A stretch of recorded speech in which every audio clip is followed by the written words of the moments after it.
Yes. It's huge. 85 and something pages. The rest of it. Okay, good stuff.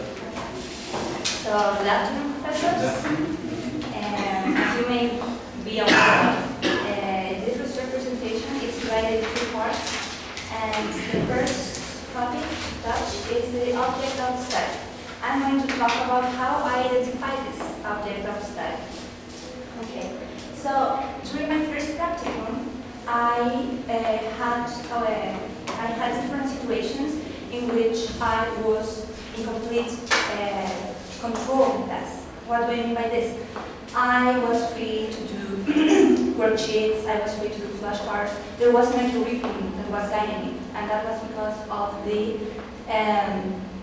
school that I attended was relatively small. So I was in a position where I was in control of everything. However, during this practicum, this semester in the Santo Tomás school, I found myself in a situation where I was told what to do. And the curriculum there was very strict. You had to follow several rules. And the professor that was in charge of me, Ms. Fernanda, put lots of emphasis about the importance of the textbook in her classes.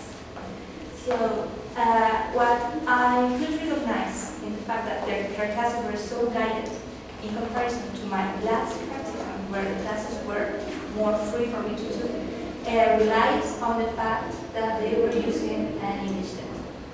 So the object of the study is the English textbook used in English as a foreign language classroom. So I found information regarding this, the use of the textbook and the advantages of, I found lots of information that were positive and negative aspects. In the first one, it says that it's an effective resource for self-directed learning, an effective resource for presentation materials, a source of ideas and activities, etc. However, in the last one here, it says that when there is a standard textbook, the professor might feel like they have little time to incorporate humanistic or group dynamics. So, upon finding such differences in the importance of the textbook comes my research question, which is, what are the advantages and disadvantages that using a textbook in an English as a foreign language class represents? So, this is information that is that I found out is an anecdote. In Chile is the second country in the world that has more students inside the classroom. The rule goes from 30 to 40, and it was a study made by the OECD. So the relevance of a textbook becomes obvious to say, because there is such a huge amount of people inside the classroom that professors normally can't afford to make activities like TPR, for example, because there is little time and little liberty for them to do that. So in the relevance part, I could find a textbook that is that talk about the using textbooks in the classroom. That's had this very beautiful passage that says you have a vital part to play in supporting your students' ability to read and instilling in them an appreciation for reading. And as we might know, textbooks are all about literature. So the selection of data and collection materials in order to shed light onto the research questions, I choose to go for mixed methods that that take information from quantitative research and qualitative research, because the combination of qualitative and quantitative approaches provides a more complete understanding of the research problem than either approach alone, and I strongly agree with that. So I designed an interview for the teacher. seen here, the main advantage of qualitative research is that it provides a richer and more in-depth understanding of the population under a student, in this case the teacher. And since she is the one who uses the textbook, it was important for me to have her opinion about the matter. So qualitative research was what I chose to go after.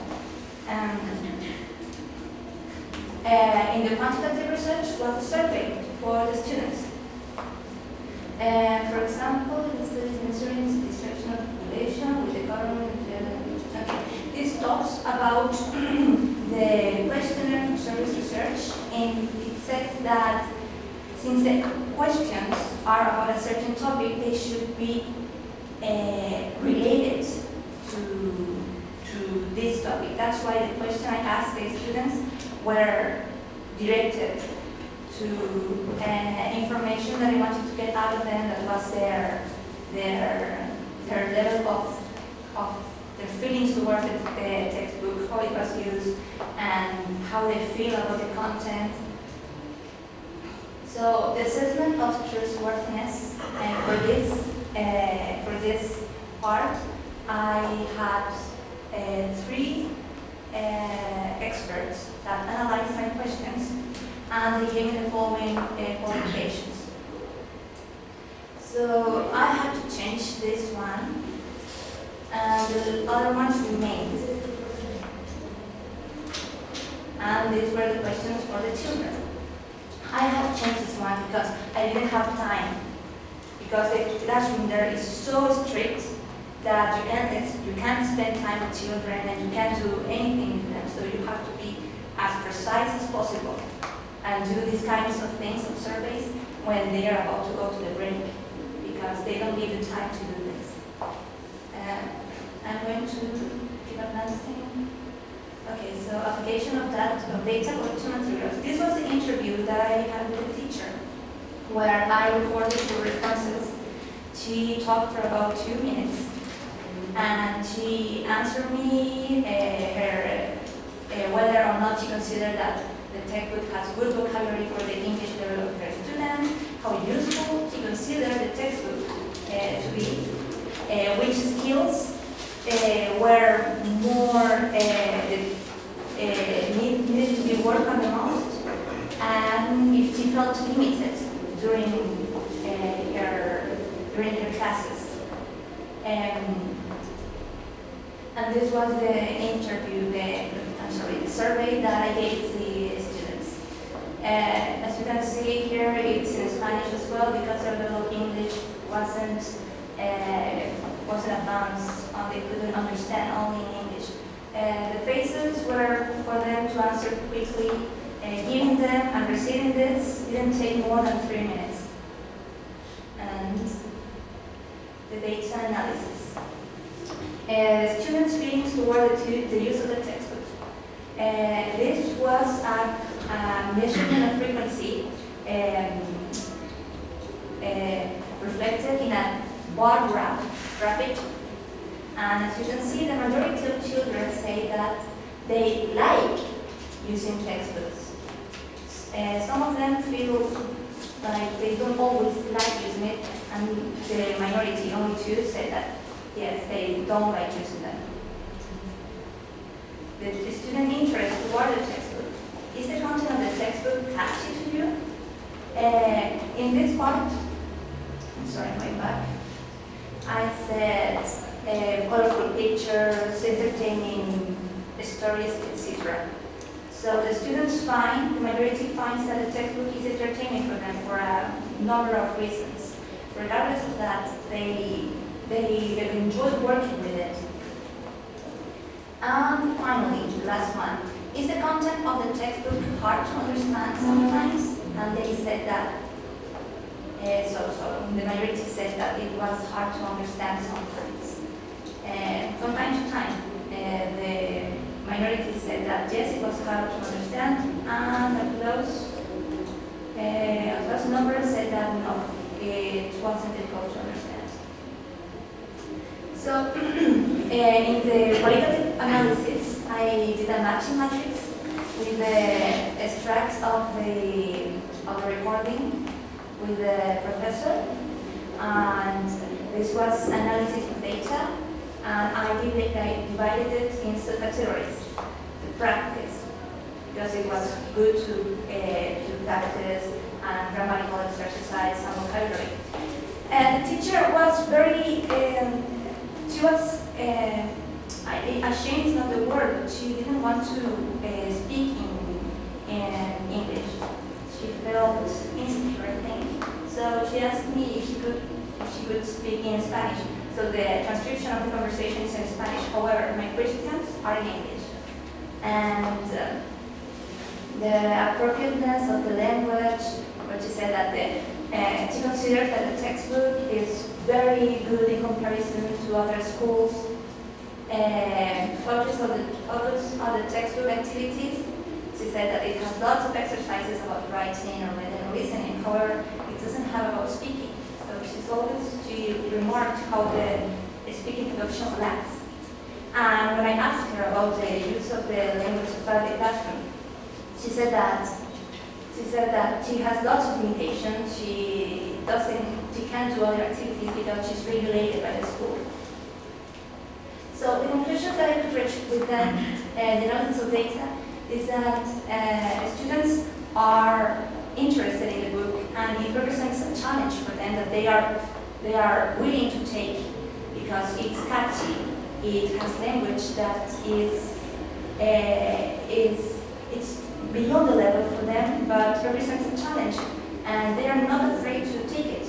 However, at the same time, the professor can't develop her own activities. She can't focus on the humanistic side because she has limited liberty because of the use of the textbook, where the school requires her to use it. She can't do other activities that are outside of what the textbook might offer. So the conclusions, given the reality of this country, is that a further research in this topic could result to be quite relevant for creating new insights in the implement of English textbooks inside the curriculum, and syllabus or of schools that mainly works with books. What do I mean by this? I mean that they could implement strategies that go along with the textbook to use other teaching approaches, not only following the textbook strictly. They could combine. And something that I had to remark is that the time limitation that I had, because of the rules of the school, led the research to not be as complete as I wanted to, because I had to shorten questions and I had to take out some questions to meet the time that the teacher required. Now, about the metacognitive analysis. I was assigned in 8th grade. The learning objective is write short descriptive text, informative or narrative related to life in other countries and communities. So the topic was other countries and communities, and the skills was question. So, for this, I could identify some of my strengths that lie in the psychological part. Since students in this age, in this grade, they are adolescents. They are just starting the adolescence. They are 12 to 13 years old. And in this stage of psychology, they want to coexist. They have need to privacy and to support at the same time. They struggle and they don't behave very well. And I had in my very own personal experience situations in which I was the only one able to talk to children, because I have this closeness with them, because we like the same things, and I try to be as loving and caring as I can. So I always, I think that my strengths lie on that, the fact that I can get close to children and they won't put me out. And for that, in the writing part, it's another skill, and it's obvious that they have to be concentrating this, but so much is happening in their lives between activities where they can relate to content, that I can make it easier for them because I understand them in a deeper level. Or I like to think that, and it's demonstrated in my teaching practical experience. So the weaknesses. In Brown Teaching by Principles, it says that there should be a balance between praise and criticism. I am very good at giving praise, however, I am not very good at giving criticism. One of the principles to teach writing is that the students have to be comfortable. And in order to do that, there should be a balance between praise and criticism. And unfortunately, I lack that. I was told by my professor during this practicum experience that I was too soft with the children, and they often didn't pay the attention they should have put. They thought of me as a friend rather than a teacher. So I think that could represent problems if I were in that situation with an 8 grade. On the challenges, Brown gives a list of techniques to use during writing classes. This is meaningful, communicative content, contribute positively to communicative goals, promote accuracy with influence communicative language. Do not overwhelm students with linguistic terminology, and be as lively and intrinsically motivating as possible.